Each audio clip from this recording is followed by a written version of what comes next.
Hello, everybody. Welcome to the webinar. We have Tina from Berlin. Tina is the network head of Hostwriter. We have, apart from Tina from Hostwriter, we have Zara from Berlin and Anuradha from India, from Siliguri, if I am not mistaken right now. Yeah. So Anuradha is the India ambassador for Hostwriter, and Zara is community engagement manager. She works out of Berlin. And apart from Hostwriter team, we have 101 team, which is Shailesh Srivastava, which is myself. I'm the managing editor of 101 Reporters.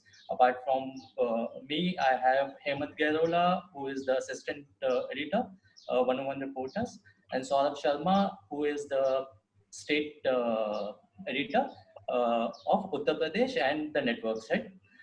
Apart from this, we have two brilliant freelance journalists, one from Mumbai, Kunal Purohit, and one from Bhopal, Center of India, Manish Chandra Mishra. So welcome everybody. Before we start, I just want Tina to shed some light on the work Hostwriter does, because in India, there is still some people who still want to know about Hostwriter, what the organization is and what they do. Yeah. Absolutely. Actually, we have a large membership from India, and I was there this summer traveling around and talking to some people and meeting some journalists that are part of the network. So I'm really happy to expand, and I think that India is a really great place for Hostwriter, especially in the current situations where people are not able to travel that well, because it's a huge place and we would need people all over to cover the different stories that are taking place. So Hostwriter, in short, is a global cross-border journalism network.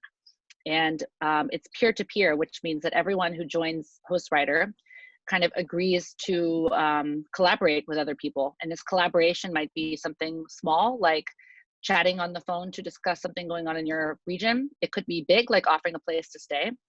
For instance, when people come to Berlin for journalism conferences, they often stay at my house. So it's kind of like couch surfing.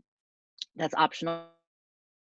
You don't have to provide this, but I do, and I think it's fun. It's a nice way to meet people. And on top of that, that you might want to work on a story together. And the idea of cross-border journalism is that, for instance, I and someone from India work together on a story that affects both of our countries, or both of the audiences that we're working for, and that we can collaborate and work together and get a much richer, better story than it would be if I write about India without working together with someone from India. And we have seen that this is the way that journalism has been done in a lot of countries forever. If somebody wants to cover the Indian election, they don't hire an Indian reporter. They send someone to India to cover the Indian election. And of course, our encouragement is to work together with people from the countries that you're reporting on, because you're going to have much better stories than you are if you just send people in for this kind of parachute journalism. What we also offer at Hostwriter, aside from this network where you can meet journalists from all over the world, which can be very convenient. For instance, if you're really looking for a data journalist in Brazil for some reason, you can find someone like that on our website. But aside from that, you can also make kind of open calls. We have this platform called Hostwire. And on this platform, people can post calls for pitches. They can post calls for looking for a co-author. We put also there the latest grants, the latest jobs, and the latest calls for pitches. So there's a lot of opportunities also there for people to apply for things and to find collaborators. And we are trying to help people as much as possible to get out there and make money. And so for that set, it's really kind of geared towards freelancers. And at the moment, we think this is really important because normally, lots of news organizations might send people to different countries to cover stories, but they're not able to do that right now. So all of the stories that are taking place in India at the moment, which are of huge interest to the rest of the world and all over Europe, United States, Latin America, people want to know what is happening with this lockdown. And they can't send people there. So they really would need to reach out to journalists in India to be able to do that reporting from the ground. So I think that this is the kind of opportunity we're seeing all over the place, that people are not able to leave as much. So it's really encouraging people to collaborate. So that's the short introduction. And of course, I'm happy to dig into any questions, but I'd also just love to hear about what you guys are up to and what's the scene in India at the moment. I think Saurabh, Yeah. would you like to tell everybody that what is the scene in India right now? So the scene in India, I think Kunal can better define it. He is based out of Mumbai, where the world's largest slum has been a hotspot of corona, and a large number of journalists have also contaminated this infection. So Kunal, I would like to pass on this to you. Hi everyone. I mean, we've all sort of learned about the issues that India has in terms of just trying to contain, the spread of the virus. And in Mumbai, it sort of grows manifold. We have some of the densest areas on the planet. I mean, Mumbai, for instance, is, the second most dense city. Even inside of Mumbai, there are these pockets, as Saurabh said. We've got slums. We have about 40 odd percentage of our population living on 8% of Mumbai's land, which you can imagine is just how many people packed. In some areas, it's about 40,000 odd people in 1 square kilometer of area. And I've been trying to go out as much as I can, and trying to sort of obviously take all precautions, because the challenge again is there are a lot of people who are anyway very, very vulnerable, even when things are going around normally. In times like these, those are the populations which become even more vulnerable. And in some ways, the invisible are further invisibilized because we as journalists are not able to go out. We're not able to meet them. We're not able to bring their stories to light. So I mean, we're all obviously trying our best, but in Mumbai, the situation is that some of these areas, some of the poorest areas so I was in a place called Govandi last week, and it's got about 200 cases right now. And the stories there are tragic. I mean, I found out how people there are getting water for 7 minutes a week. In those 7 minutes, they're supposed to fill all of their water stocks for the next 1 week. They're going without baths for days and days. They obviously can't take showers. They don't have enough water. They don't have enough food. There are not enough toilets. They're sharing toilets with thousands of others. So, I mean, the challenge is to then somehow get these stories to light because, I mean, I'm sure other journalists here also would agree that it's not always easy to connect with, people who are generally not exposed to the press, and then get them to tell their stories and tell their stories the way that we would want, want them to be illustrated and with the kind of detail that we would want. So this was that these areas are so dense that even the police can't really enforce lockdown.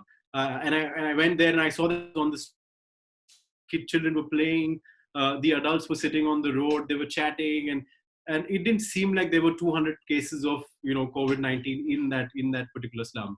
And it's difficult for a journalist as well, right? Because you're immediately the outsider who's come into their area. So suddenly people all want to sort of converge and talk to you and, get a sense of what it is like and stuff. So, I mean, that along with the fact that, we're in India, especially in Mumbai, we're just not testing enough. So ever since I went there, the number of cases have since doubled since my visit, which is a scary thing to realize in hindsight. But we're also not testing enough. So the challenges for us journalists is that when we're going to these hotspots, because we're not testing enough and because 80% of our cases are asymptomatic, you don't know who you're going to be engaging with as journalists. You don't really know the dangers that, the week before the last, I went and I was doing a piece on the transgender, the Hijra community in India. And I decided I had to go down and meet them because, again, there were people I had not spoken to previously and had not really been exposed to and stuff. And I went and I met them, and we were sitting in a small room, which was about 80 to 100 square feet. And it's only when I reached there that I realized that one of them is a TB patient. I mean, obviously, she was covering her face with a mask, and so was I. But these are again challenges that as journalists we have to try and find ways to navigate and then hopefully overcome. I think the first cases of journalists contracting coronavirus came from Mumbai. I think 50 odd people. Yeah, 53 people, yes. Yeah. So, Kunal, just elaborating on that particular point, that place like Mumbai, how do you see like journalists, how exactly they are going about covering places that are very dense in population? Let's say you spoke about Vivendi, and obviously we all are hearing more cases coming from the slum areas, right? So how are journalists going about all their duties? So, I mean, one thing that, we've had to increasingly do because of the restrictions, and in some of these slum areas now, they've decided to have containment zone, which means nothing can go in and out, including us journalists. And in such areas, especially the only thing that you have to, then rely on is a phone, or is a mobile phone. So what I would try and do if I was in a situation like that is that I'd try and do a video call with them. I mean, I was trying to this particular week I was trying to talk to some fishermen who've been stranded on their boats for 5 weeks now, and I tried to do video calls with them because I just wanted to get a sense of what their living conditions are like, and what do they see around them the whole day. So that's one option that I think journalists like us have to rely on, along with the fact that we can always obviously do phone calls as well, normal audio phone calls. The other thing that I started doing is that I started talking to a lot more people, much more than I would need to for a story like that, just to get a better sense of how things are, because people's experiences in this time of the crisis are also so personal and intimate. Everyone has very, very different experiences, and everyone has very different vulnerabilities in some ways. So I also try to just do that. I mean, good old journalism, but just done on the phone, where you just talk to more and more and more and more people, even if you don't really need to, and then get a confirmation of the larger problems that they could be facing. That's the other thing. The one thing that I do realize, Shailesh, a lot of the migrant workers who are stuck in Mumbai especially are doing is that Christina, Zara, like mobile phones and data plans are quite cheap in India right now. So a lot of these people are now being able to access social media and sort of post SOS appeals, right? So what they're often doing is shooting videos of themselves, or shooting maybe a small audio clip and then sending it on voice notes, to people back home in their state, and then they send it to us and stuff. So that's the other way that journalists are also being able to find out who's in dire need of help, and basically who's stranded. That's the other way that I've realized we could do our journalism as well. So you were talking about the reach not being there. I think I will switch to Anuradha, because all the northeastern part of India was like away from the entire media coverage, and I think there are cases and people are just not reporting it, or these states are doing something which is keeping this coronavirus away. Well, this. First, let me clarify that Siliguri is in West Bengal. Yeah. So yeah. So it's more like we have a tendency to say that Siliguri. So like it could be northeast, but it's not northeast. No, right? I just mentioned northeast because West Bengal has always been in news for good or bad, and it means right. journalists cannot stay away from I know. West Bengal. So I really want to know from northeast, because you are the closest. Yeah. So I think personally, from my experience, like I'm doing more home-based journalism because I am not able to risk going out. I've got two very small kids, like 4 and 2, so, and I don't have anybody to leave them with and then go out and work. And of course there's family, but again, I'm the primary caregiver, right? So personally, like how we are doing it, like, but then I am in touch with people who are working and trying to. So as far as the scenario, there are two things concerned. Like as far, and I think everywhere, like there is a kind of allegations against the authorities, and that they are not testing enough and all that. But for journalists, I don't think anywhere they have also been able to, through their journalism, figure out whether to really put that into figures. to really say. I mean, we all have been like kind of, they are under testing, they are under testing, they are under testing, and the allegation holds true for Northeast, for Bengal, and Bengal has the lowest. We have the figures, right? And it has the lowest, but that's the most. I think that, you know, like what your question is like, are we testing less, or are there no coronavirus? Is that what you said, No, right? no. My question is that are there less number of cases, or there are cases and testing being done and they are not being reported in media? This is what I wanted to know. See, you know, like there is no clear answer to that, because there could be cases which are not reported. I mean, and again, like, because they are not reported, you don't know, you cannot really say for sure that they have not been cases. But then you hear of, you know, certain people, like, you know, you hear of illnesses, but again, like, because like, you know, there is no like, there is nothing to say that there is, you know, the cases are like, there's testing going on and everybody is tested. So, you know, like, this bit of thing, the doubt is always there. Like, of course there might be cases which are not reported, and there could be a thing that like, you know, like, there is inadequate, like, even the government, like, you know, if, I mean, there is, I think. Yeah. So how is the local media taking this particular point up, Miss?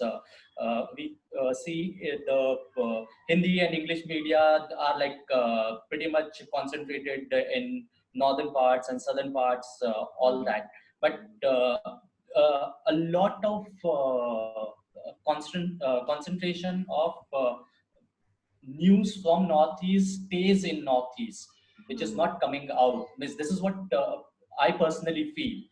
So how's the local media of West Bengal getting news from the nearest states? um See, as far as like, if you're talking about West Bengal's relation with Northeast, it's the same as the rest of India's relation with Northeast, right? It is nothing. And from Siliguri, like, I'm more in a position to speak about Bengal than Northeast, because I'm Yeah. as much like, if not like, I'm, maybe it's just the distance of overnight, like, you know, Guwahati is overnight away from Siliguri. But as far as that, like, if otherwise, if you speak about the distance of news, it's as much removed, right?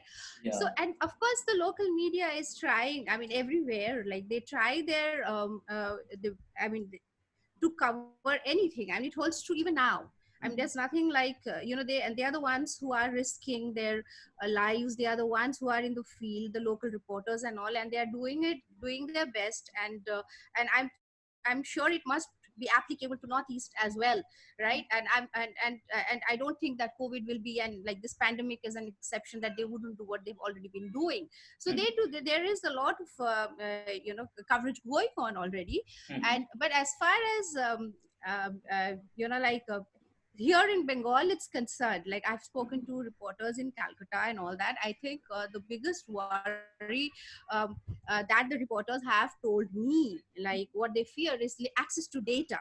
You know, like, access to data from the government, access to information, and access to information that the government doesn't want you to know. So, like, I for example, there is a certain kind, you know, like, there's to cross examine, like, you know, there's always this kind of you know, like, the general feeling that you get is, you know, you print what is asked you to what the government wants you to print, in the sense, like, what the government has, like, which is also in the case of Delhi briefings, I think, you know, where they say that, and there is beyond this, maybe you have a story where you need data which is outside this, you need data there, like, there's a blind spot, you know, there.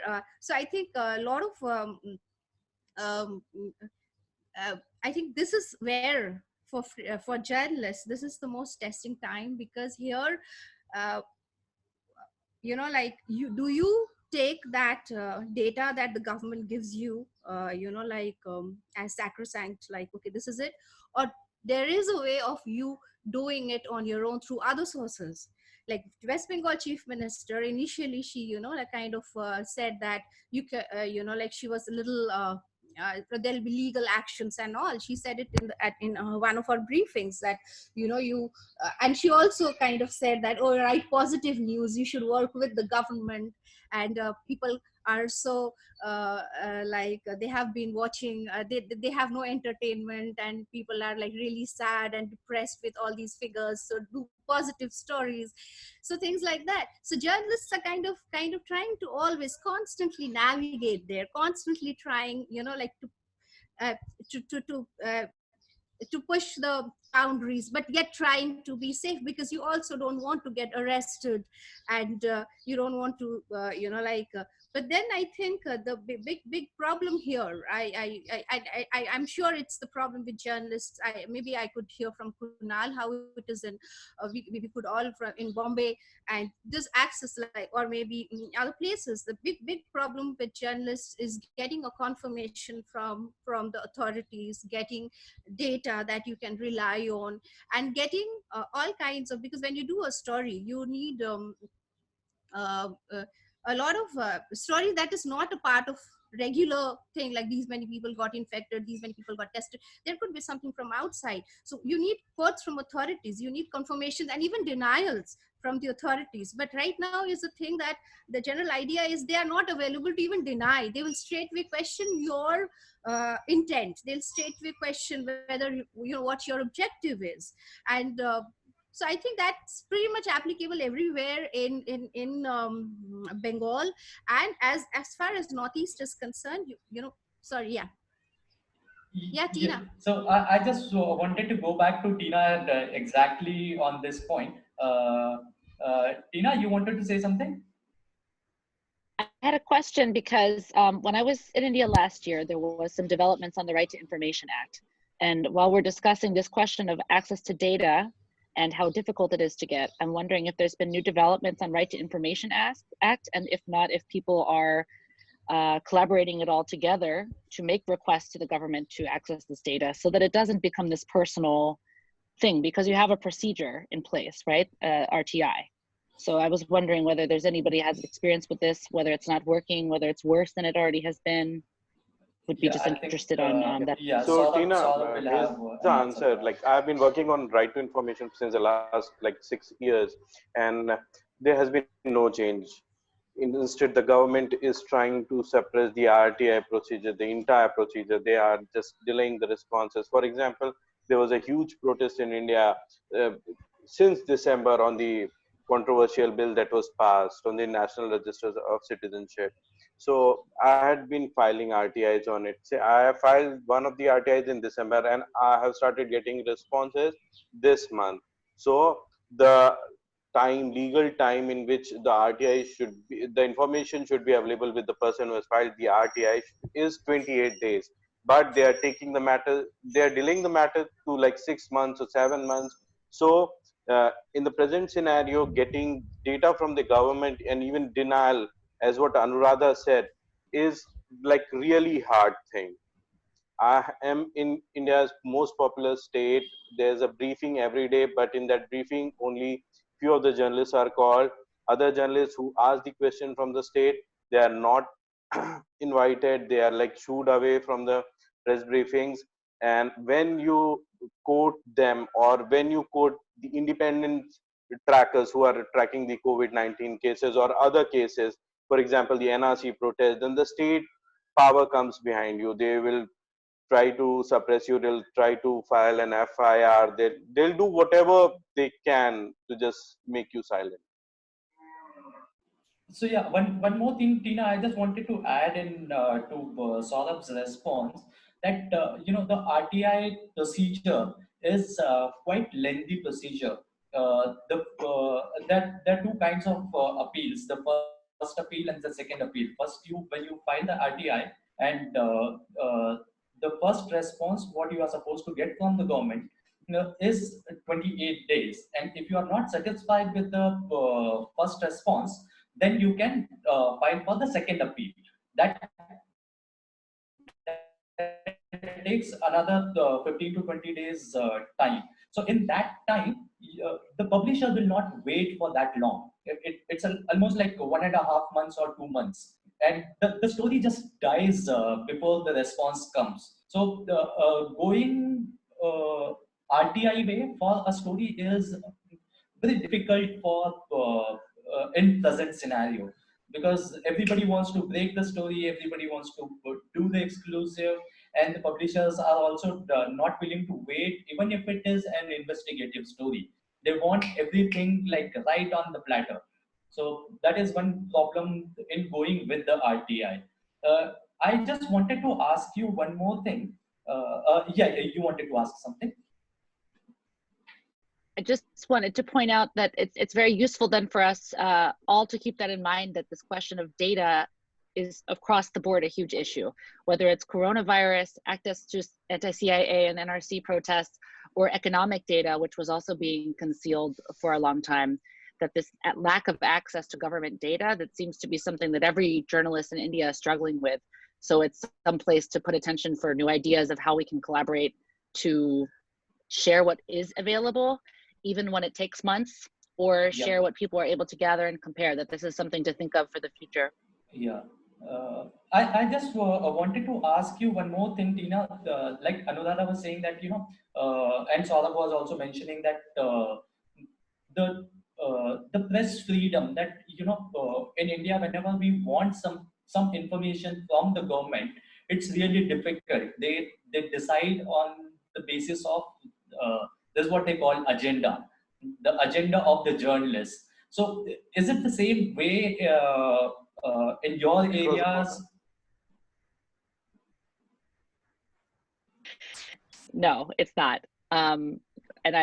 India is a unique situation. I think a lot of other populist governments are doing similar kind of attacks on the freedom of the press, and the United States, Hungary, Brazil, there's plenty of countries that are sharing in the same kind of dilemma faced by India. India, of course, has a special place there because it's a giant democracy, and also because of the spread of propaganda through WhatsApp networks and things like this. So it's unique in India. But no, generally in Germany, but of course, this is a very different situation here in Germany because the level of trust for the government is very high. So people are accepting very much the information that they receive from the government, and they're not questioning it. And of course, the government is quite a bit more transparent, but you have a relationship between the press and the government here, which is much more friendly and not out of fear, but just out of out of trust and access. And sometimes I think that's problematic here. For instance, a German rule is that if you have a quote from a government official, you should send it back to him to check and confirm before you publish it.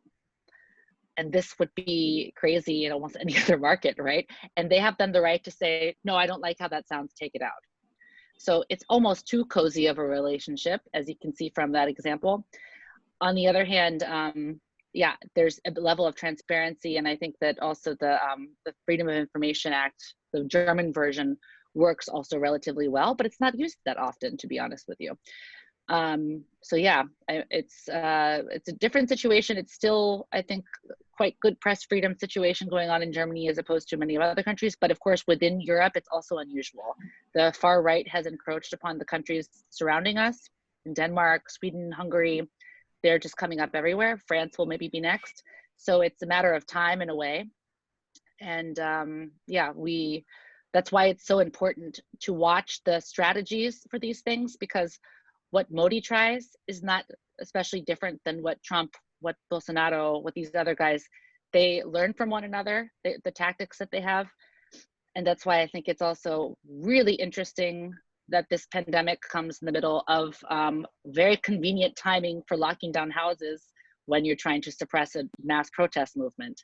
And how Indian protesters respond to this will also be of tremendous interest to the rest of the world, whether it's Hong Kong, United States, or anywhere else, to see how can you protest in a lockdown, or whether it's an effective way to shut down this freedom of speech.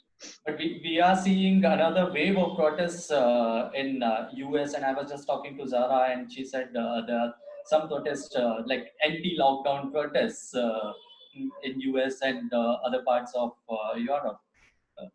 Right. So, okay, but these are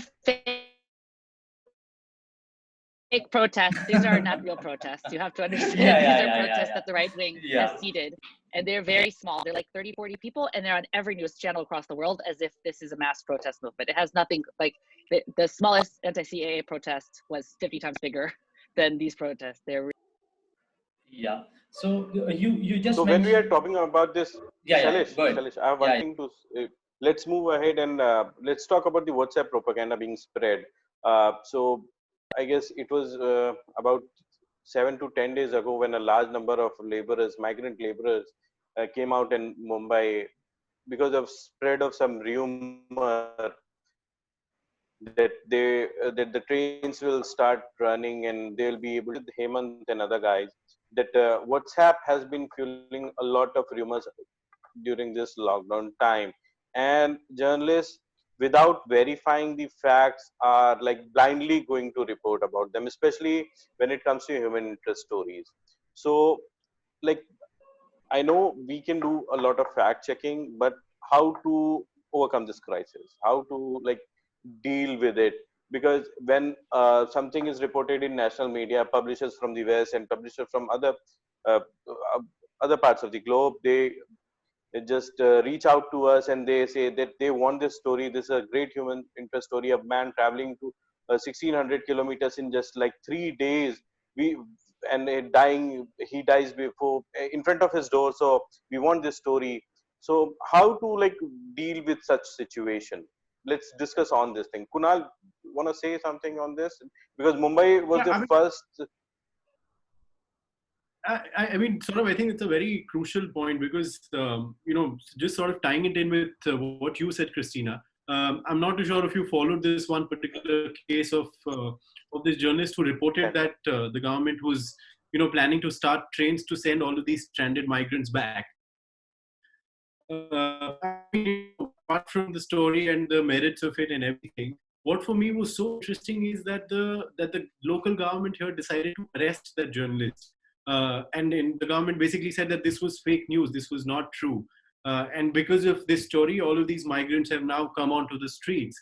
And, it's causing a situation. So let's arrest this guy. And I mean, just maybe like, all of us should possibly sit and just look at it in isolation and realize that this whole period also brings, a new set of controls and restrictions in a very, in a not so brazen manner, right? I mean, here the government can clearly, point to this journalist and say, here was this journalist who basically was spreading fake news in their words, right? The matter is that particular journalist was actually reporting on a government document.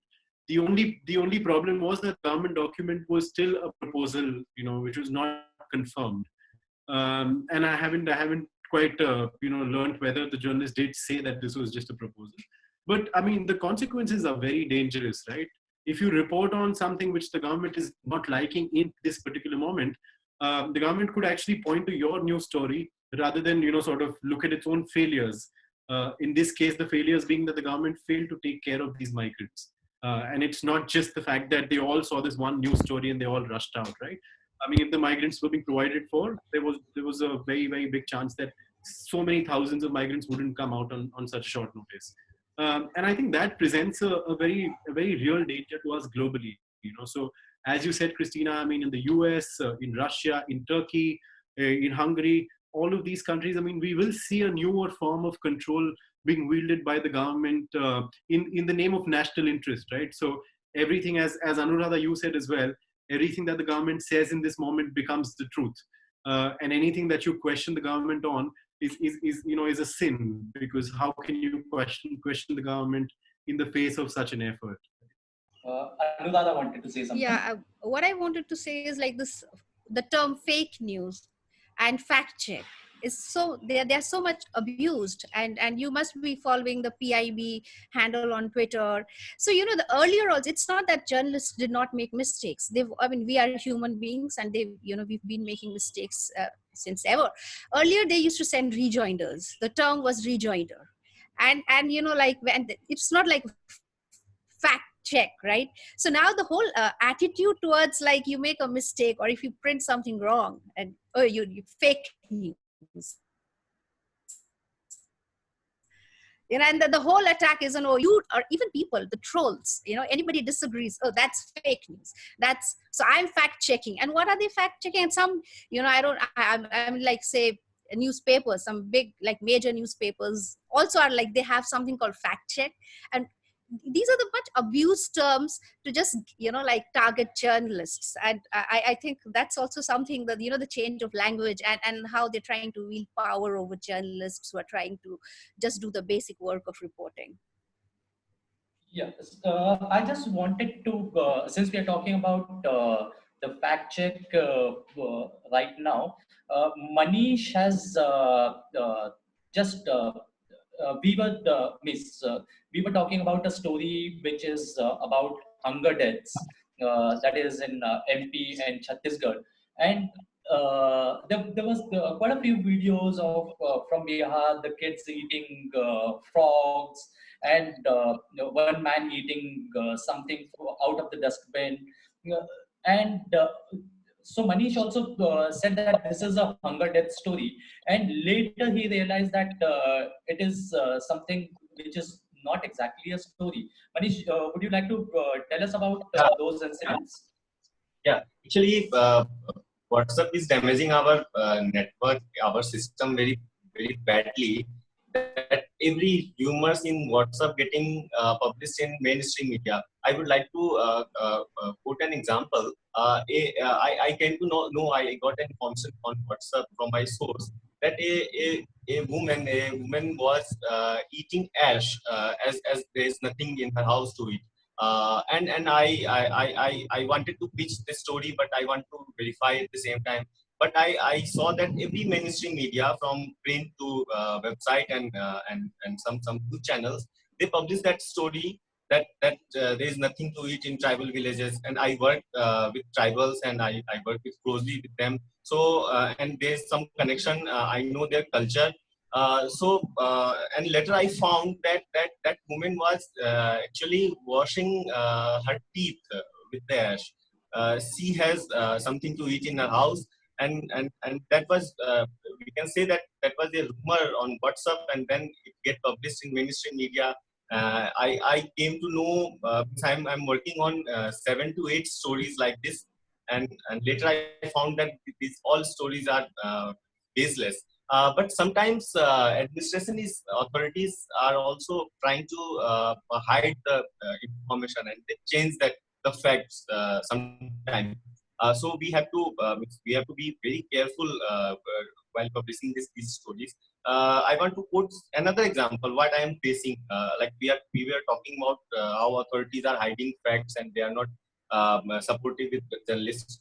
Bhopal is unfamous for Bhopal gas tragedy, and now in pandemic, in COVID pandemic, I found that 11 people died in Bhopal, where I stay, where I live, and 11 people, all of them are gas victims.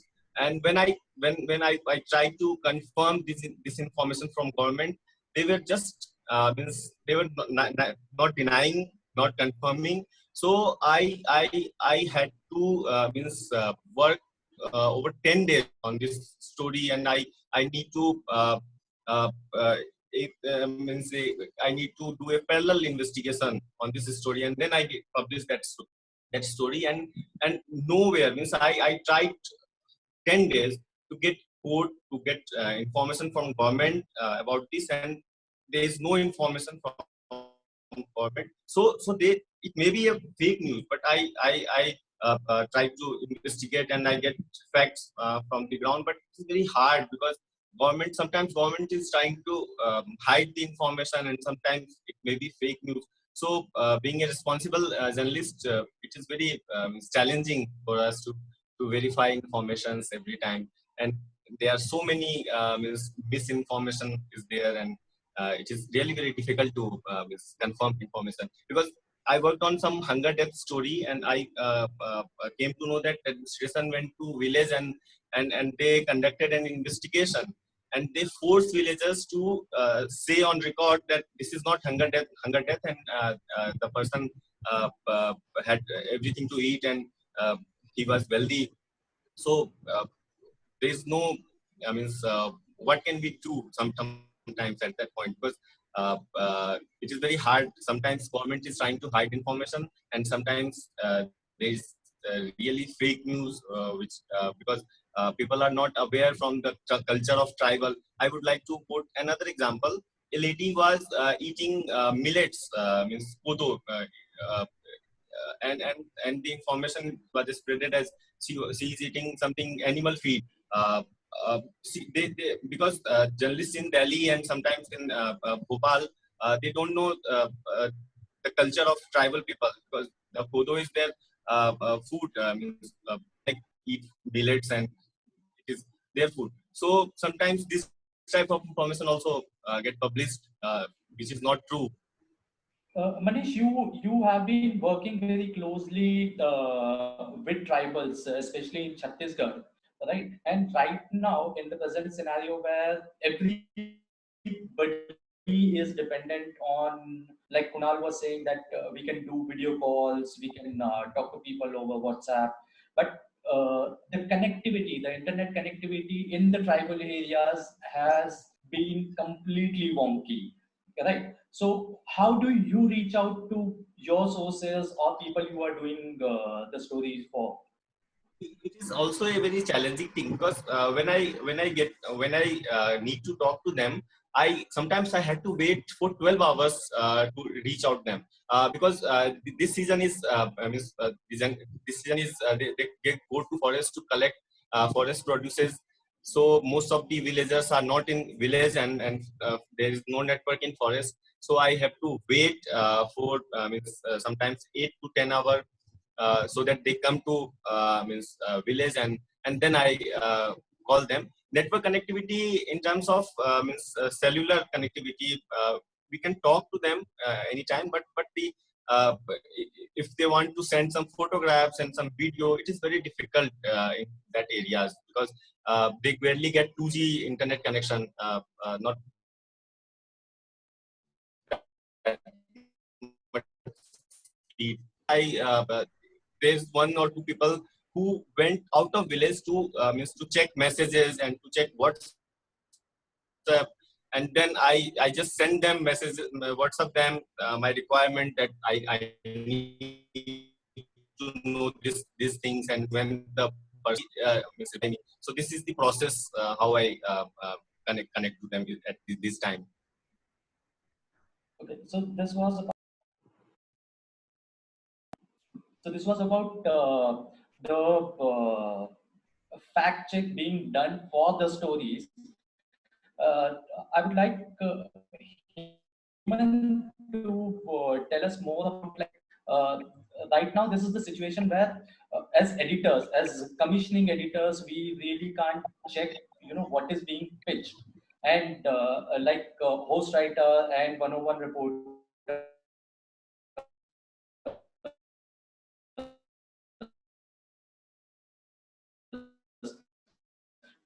we are working with freelance reporters who are like in the stories. Hemant, how you clear the story, the ideas, and then assign the stories? How do you go about it? Okay.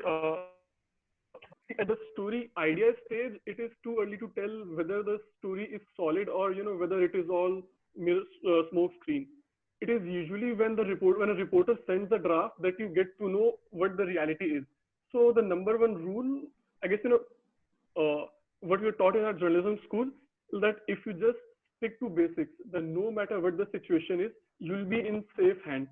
For example, like even in this situation when officials are neither confirming nor denying information, still a reporter has to be able to verify information from at least three independent sources. And I mean, these are the best practices of journalism. Like months ago, I was reading this book. He said about the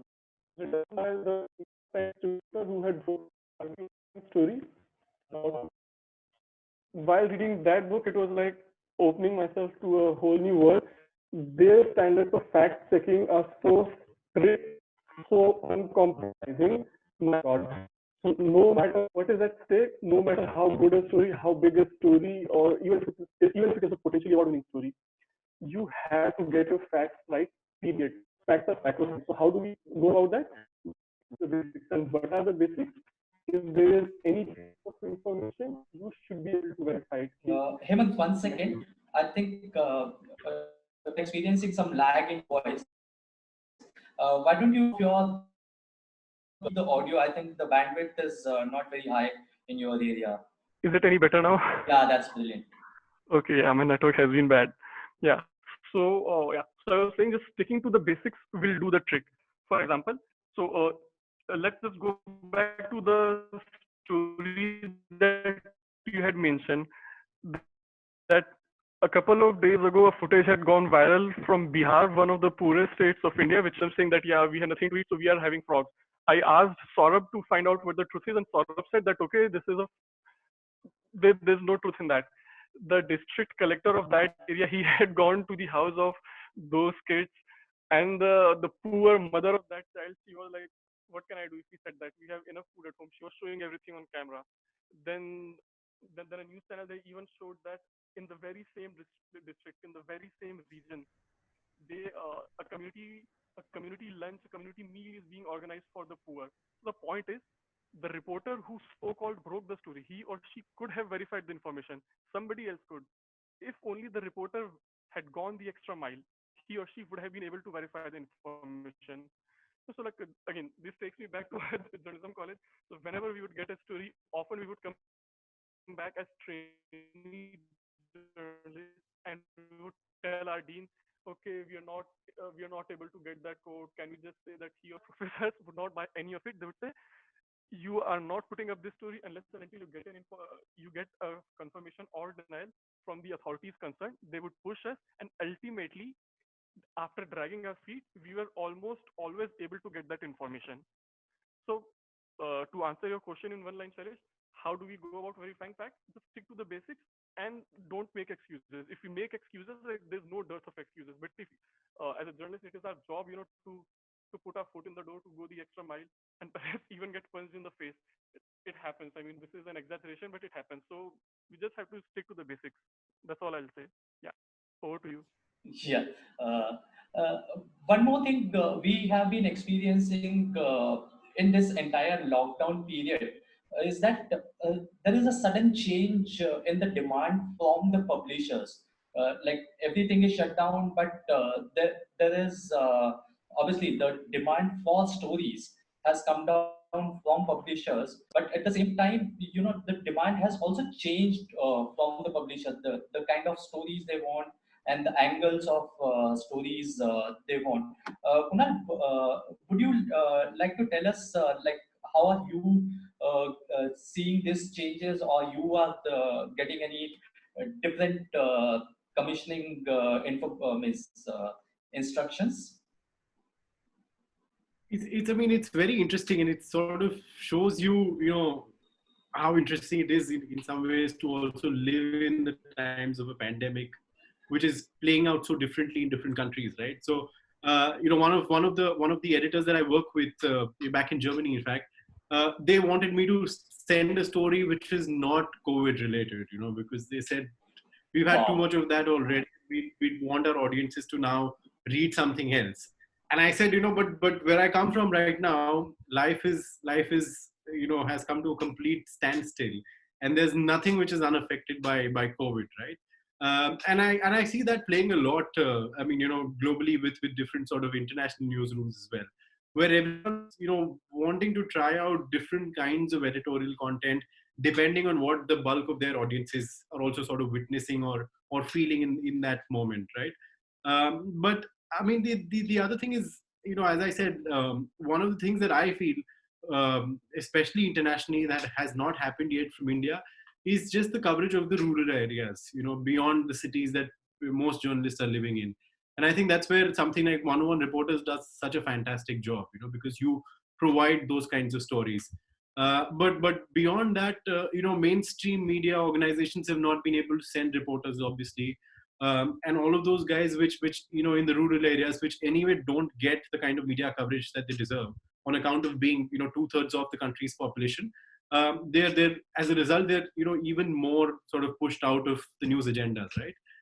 So that's something that I'm seeing which is a great opportunity in my view, where journalists like us could sort of push those stories out. It's obviously challenging because we're not able to access those areas. As Manish said, the internet connectivity in a lot of the rural areas that I've been trying to reach is not great. But yeah, there are those challenges, but I think that's also a great opportunity. I mean, this is the time that those stories, of the suffering that's happening in those areas should be told much more than they are anyway.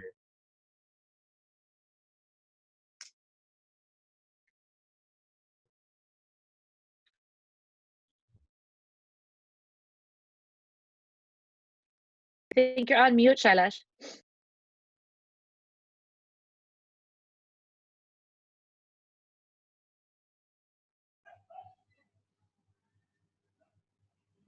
Shailesh, you need to unmute. Got it. Zara, I wanted to come to you. You have been very close to the network of Ghostwriter.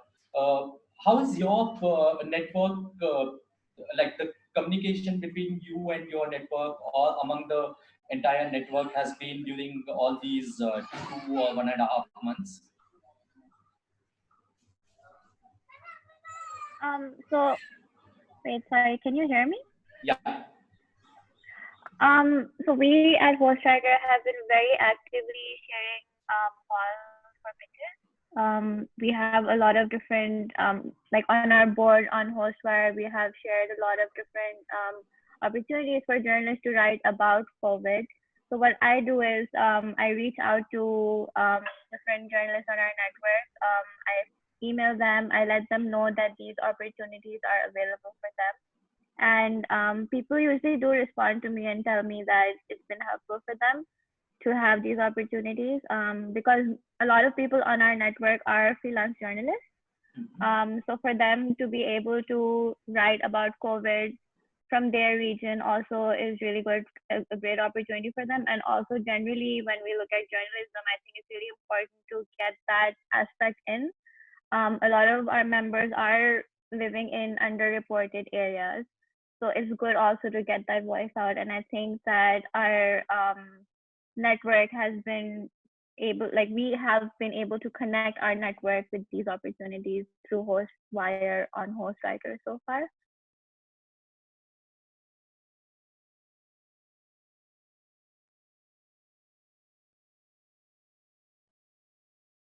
You're muted again. Yeah. Got it. So how is the demand for stories, or let's say you're working with different organizations? So is there a change? Is there a proper change in the demand or the kind of stories publications are asking for?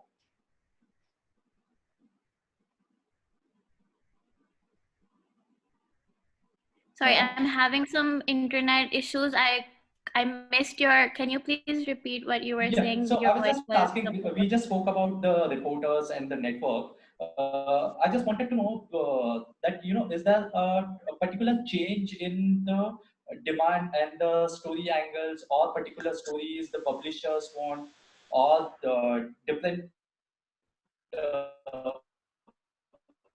people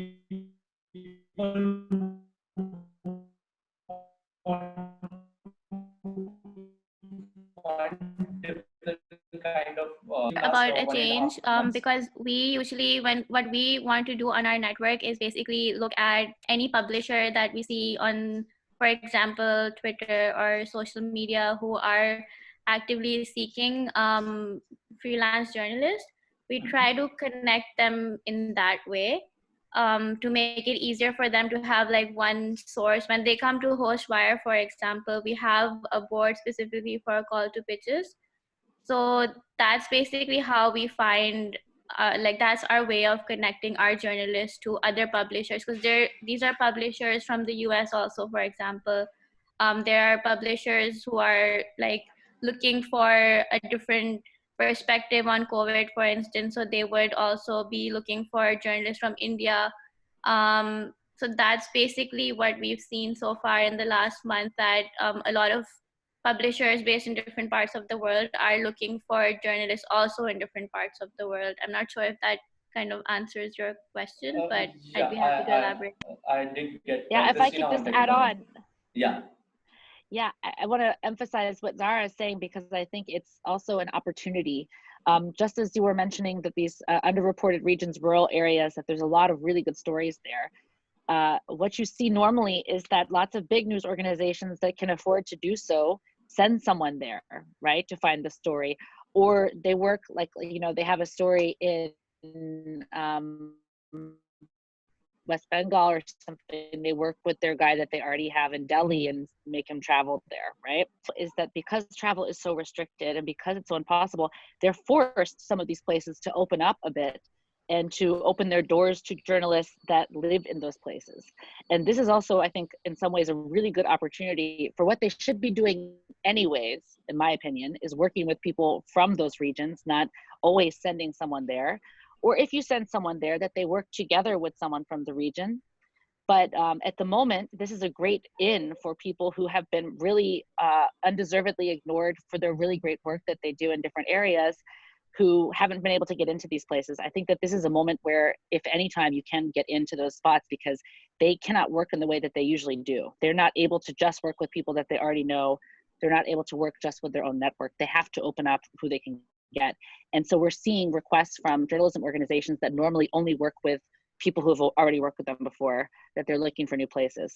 And I think that this is something that we're also going to get more into on HostWriter in the next couple of weeks, is really trying to reach out specifically to editors from big news places and say, like, what stories are you looking for? Where can we find someone there for you, to really try to give people opportunities? Because we know that there are amazing journalists working all over the world who do not get the international coverage that they could, you know, and that there's really stories all over India that could be global stories, right? And you guys are seeing that there's requests for such things. So it's, I think in some ways there's a chance also for collaboration. And that is what I hope that people will really work on. I mean, this issue of not being able to access data, that's not something just going on in India, right? Or the issue of shutting down protests.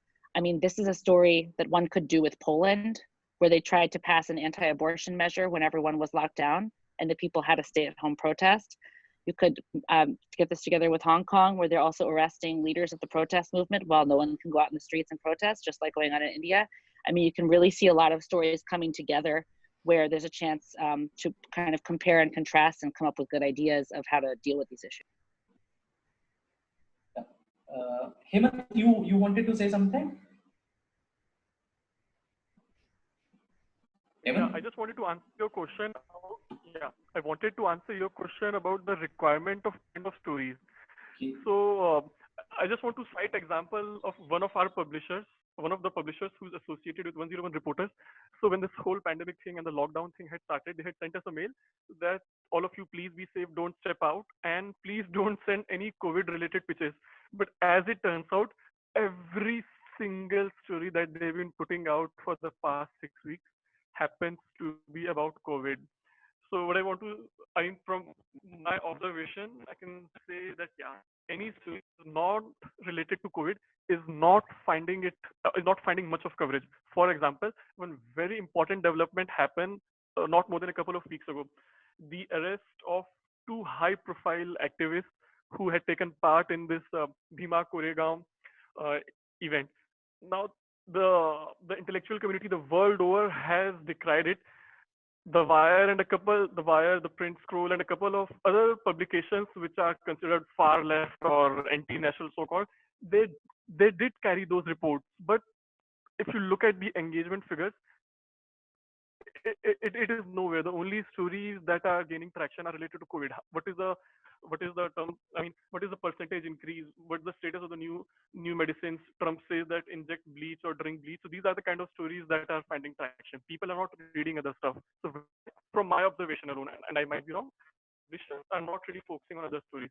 Yesterday itself, I was speaking with one of our young reporters who has contributed a few features for 101, and she was lamenting that how there's no opportunity for her right now because she's only into features, not into news, and like she's not getting much work apart from the 2 stories that were commissioned to her before the lockdown thing started. Yeah, that's all.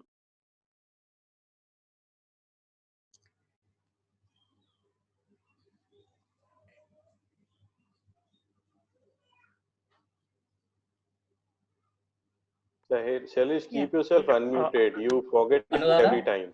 Yeah, what I wanted to, you had asked me about the Northeast. Now I would like to share like how, reporting, what's the scene like in Northeast. You must have, I don't know, come across this article on this website called Article 14, and they reported that, since 1st of April, as many as 13 cases were filed, ranging from sedition to a provision of the National Disaster Management Act against people who are expressing their unhappiness with the government. So it's like that, and this is the time when the governments are really, really strengthening themselves, and even like uh,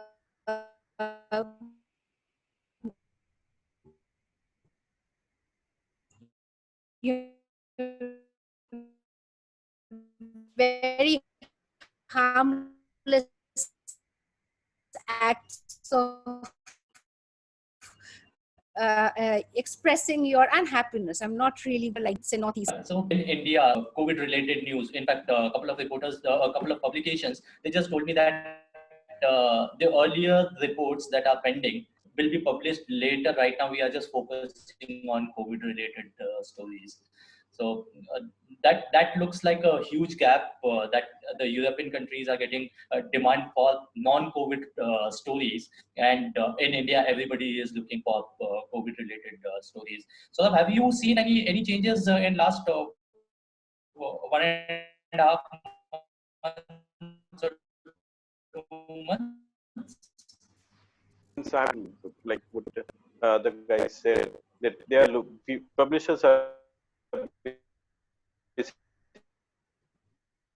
basically looking for COVID seriousness.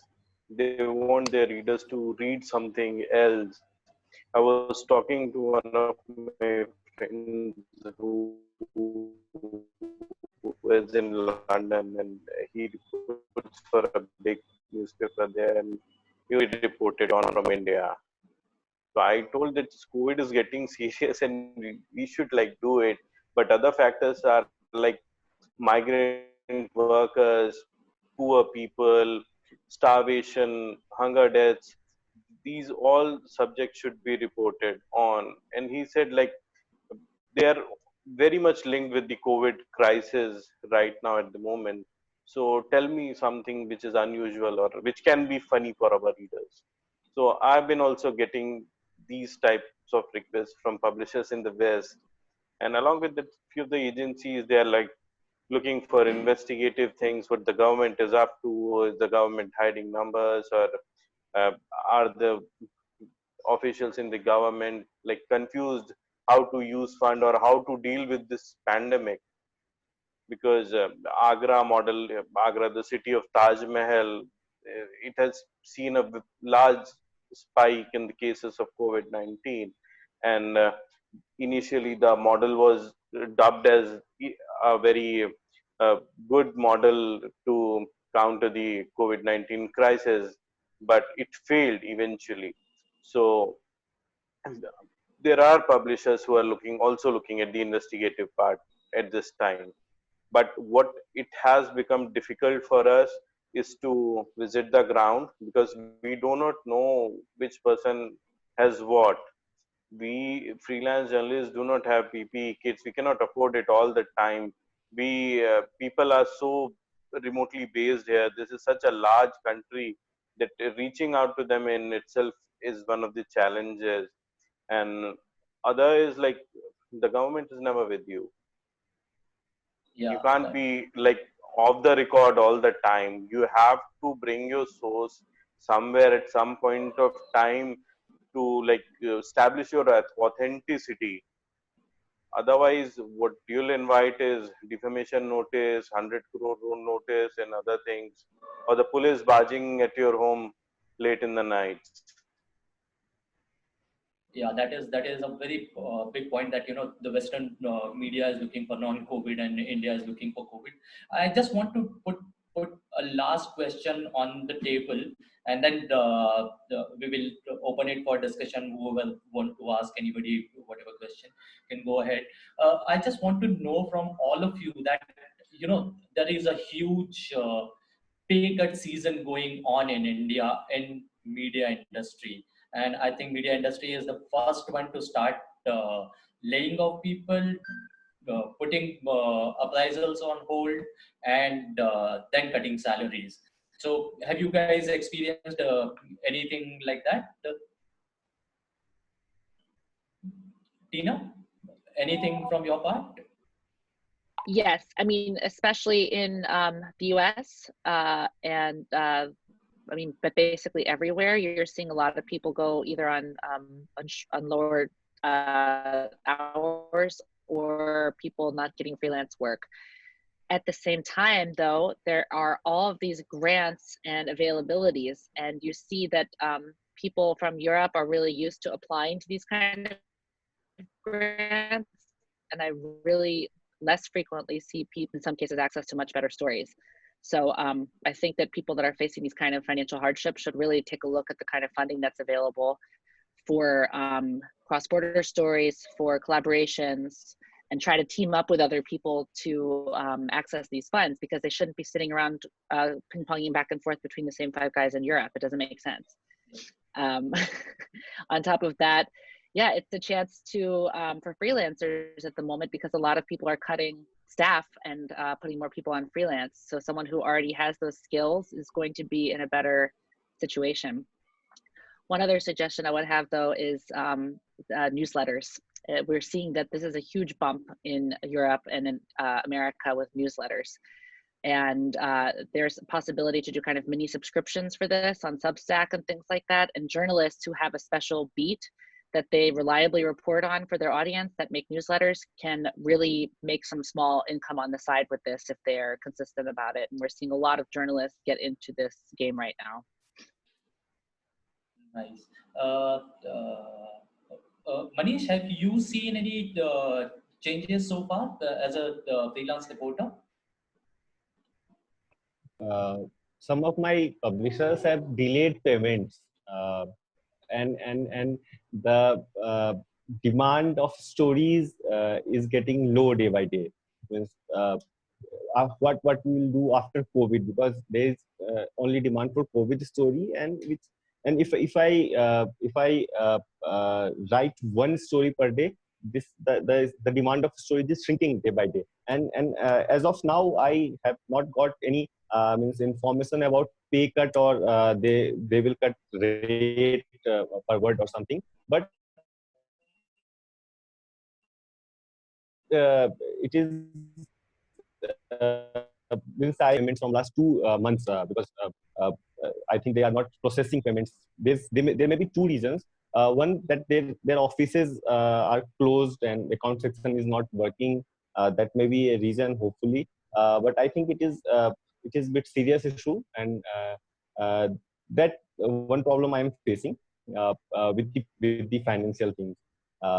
And the number of stories is getting lower, so that is the problem. Yeah, Kunal, anything from your side? 1 second, Saurabh wants to come in.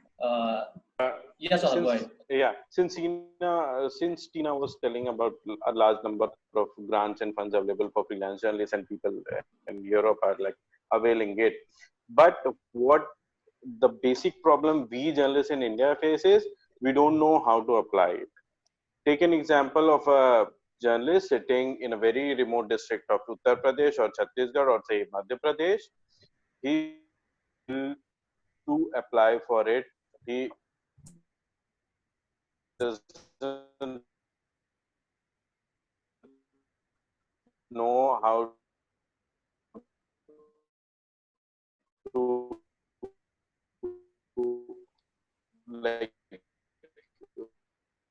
we can have a one specimen application kind of thing, and we can tell them, guys, see, these are the funds available for journalists in Asia, South Asia, India, Sri Lanka, Pakistan, Bhutan, and you can go for it. If you need help, we can help you out in filling these grants, and this would be the correct way to go for it. Because let us think about how we can do this then. 101 is doing it. Yeah, let's Yeah, yeah, do it, we Salish. can definitely But think about we it, can and then like we we can discuss. can share the proposal and point. So that's Yes, it. sir. And Yeah, the, I just want what do you? last thing from Kunal, that how he sees the changes in the payment and all these part. So, I mean, as Manish said, a couple of experiences of my own have been that news organizations themselves are in the red financially, and they're seeking to sort of delay payments. So one of the organizations I just wrote for wanted to now then told me that they would be able to pay me only in July, and no sooner than that, because they're in a very tough spot. But it's interesting, Christina, you say that that you feel that freelancers. In fact, that was going to be one of my questions to all of you. I mean, the sense that I'm also getting is that because news organizations want to cut costs, they're possibly also wanting to cut down on commissioning pieces from freelancers, and instead do as much as they can with wire copies and in-house help that they have. So that's one of the things that a couple of editors that I work with told me that could happen in the near future. I mean, it's not happened so far, but I won't be surprised if it does happen. Yeah. Okay. So I'm just like unmuting everybody, and whoever wants to ask any question to anybody, please go ahead.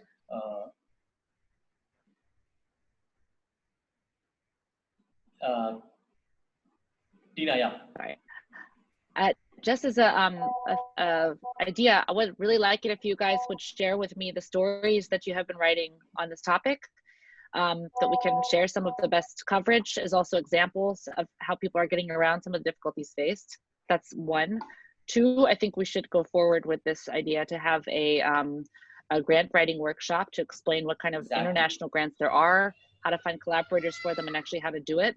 Because it's not that difficult. If you're a journalist, this is the same kind of work that you're going to be used to, writing summaries and pitches of your stories and coming up with a budget. This is something you should be able to do anyways.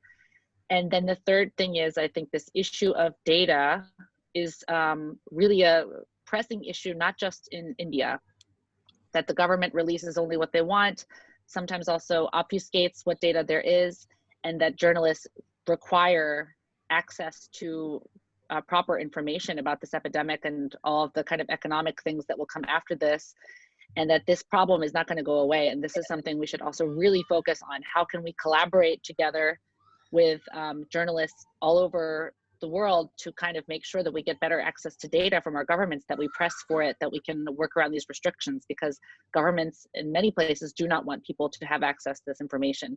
And whether it's in the United States, where they seem to be covering up tests results and covering up deaths in some cases, or whether it's in India, where it's all sorts of different facts and figures that are being covered up, we are facing this jointly in common, and we should come up with ideas together to work against it. That we definitely can do. Mm-hmm. Any other questions from anybody? Okay, 1 second. I just want to bring in the four of my teammates who have been like listening to this entire webinar so far. Ankush, Kapil, Tejas, and Darshak. Tejas and Darshak are also recording this entire webinar for our future use. Ankush, Tejas, Kapil, and Tejas and Darshak. Anybody has any questions for anybody? Anuradha wanted to say something. Yeah. Go ahead. One thing that we did not address was for freelancers, a big problem that comes is the lack of identity card, like identity, your press card. So, and this is a problem, and that's also, because of that, you don't, I mean, for example, like the Delhi briefings are only for journalists with PIB accreditations, right? So, which completely excludes freelancers. And similarly, like, so I think, apart from the other issues that we discussed, a major thing is, and so I really don't know like what could be the solution to this, but this is something that Anuradha, I want to like answer this. Yeah. So at 101 Reporters, 3 years ago, we started this trend that we verify journalists on our own after he does several number of stories able to like do all the due diligence about the reporter, and then we provide a press card for a limited period of time. We wanted to provide some press cards to few of our journalists who have been working on the ground, but since the cargo facilities are not available, logistics cannot be done, so we are not able to provide, but we have been doing this since the last 5 years. Okay. Yeah. Okay, I just And want it has helped our journalists also. Yeah, yeah. I-card is something like a press card is your like It's ticket, like in an the sense to essential. take it out of very tricky situations, like Yeah, you know. yeah. Hemant wanted to come in. Yeah, so I just want to add to that. So yes, while 101 Reporters has been giving ID cards to some reporters whom we have faith on, but still, I get what Anuradha is saying. See, all said and done, like Anuradha rightly mentioned, even the press briefings in the daily press briefings in Delhi, only the accredited reporters are allowed. And the scene that we in digital media need more host writer, 101 Reporters. I'm presuming it's the same with host writer. That at least for 101 Reporters, most of our publishers are digital. Almost everybody, almost all publishers digital platforms. So technically, we are not eligible for that accreditation. That puts us at a great disadvantage. And this reminds me of a tweet I'd seen from quite an established journalist, Sudeep Mandal. He used to work for the Hindu, now he's associated with the Federal. So he had written this thing that it is high time that we in digital media get together.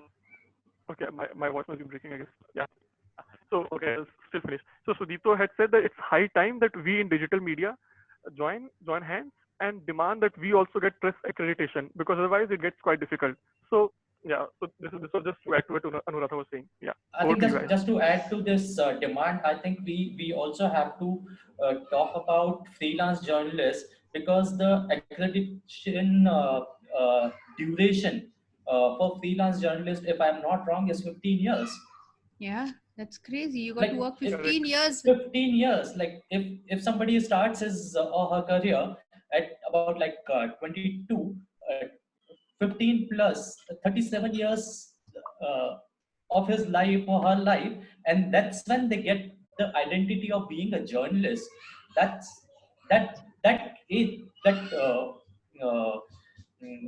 work experience limit has to come down. For people who are working with the organization, I think it is 5 years or 7 years, and for freelance journalists who need this press card more frequently, and which is more important for them, is 15 years. So I think that discrepancy should go from the rules of PIB also. And the process is not smooth. One have to submit all the documents, evidences of last 15 years to get that card, get accreditation at PIB. So it is very difficult to collect all these publicist stories and paychecks to that you have been working as freelancer. Yeah. Yeah. So I think what issues earlier we had discussed, let's leave this thing, the issue of getting accredited by the government. I think this is a very it's a long fight. Yeah. So let's stick to what we guys have agreed right to. now at this particular time. But obviously we will keep a tab on this particular issue also, because most of our members are dealing with this big problem.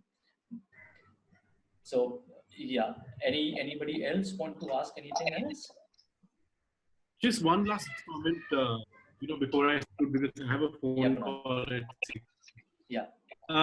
Just an idea floating around here. I mean, Tina, you mentioned that collaboration is must look at.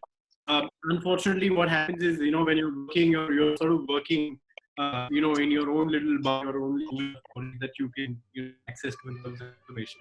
It'll be great if you guys could maybe host a webinar like this, or do online, where you could actually encourage guys to actually collaborate and maybe point to some of the resources that they can use, like your own, like your own website. I think that push is what is also required, because a lot of people are not think of collaborations beyond their own city or maybe beyond their own country. So global collaborations would be amazing, but I think the resources at this point are not something people are very well aware of. Just a suggestion. Yeah, thank you, Kunal.